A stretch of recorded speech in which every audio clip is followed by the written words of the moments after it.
इनका कमर जो है ना बिजोड़ चलता है। देखिएगा ना अभी गाना गाएंगे तो कमर जो चलाती है एकदम आप लोग दीवाना हो जाएगा इनके कमर का। ए राजा एक स्किल और बढ़ा दीजिए।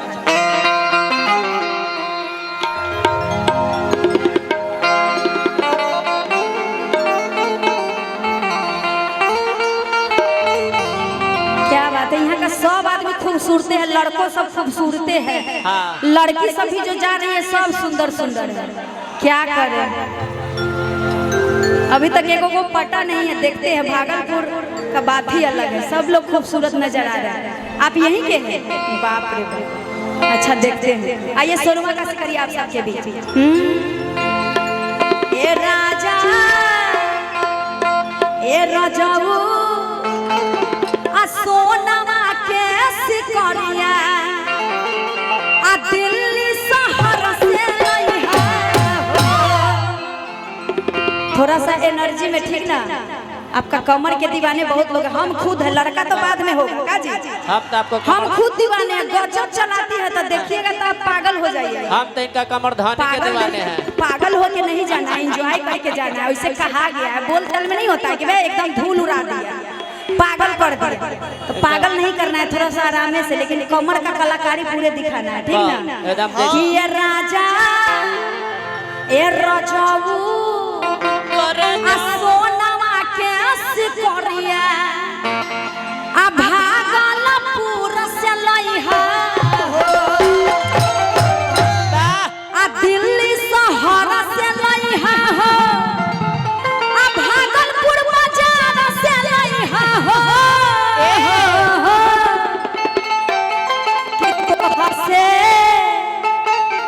कि तो हसे आ कहली तोहर में हरिया पतिया जनक भुलैहा ए राजा सोनवा के सिकरिया दिल्ली शहर से लइहा हो। ए राजा सोनवा के सिकरिया दिल्ली शहर से लइहा हो। ए राजा सोनवा के सिकरिया दिल्ली शहर से लइहा हो। दिल्ली शहर से लइहा हो, दिल्ली शहर से लइहा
शीला की जवानी, बाप रे, शीला वाला गाना होगा।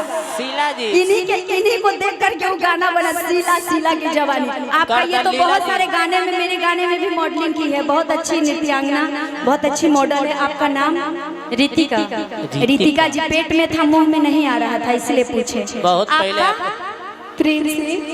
प्रिंसी, बाप रे, बस सोचे समझ के नाम रख रहे हैं। प्रिंस आइए सोनवा कैसे करिए, कर दी प्रिंस।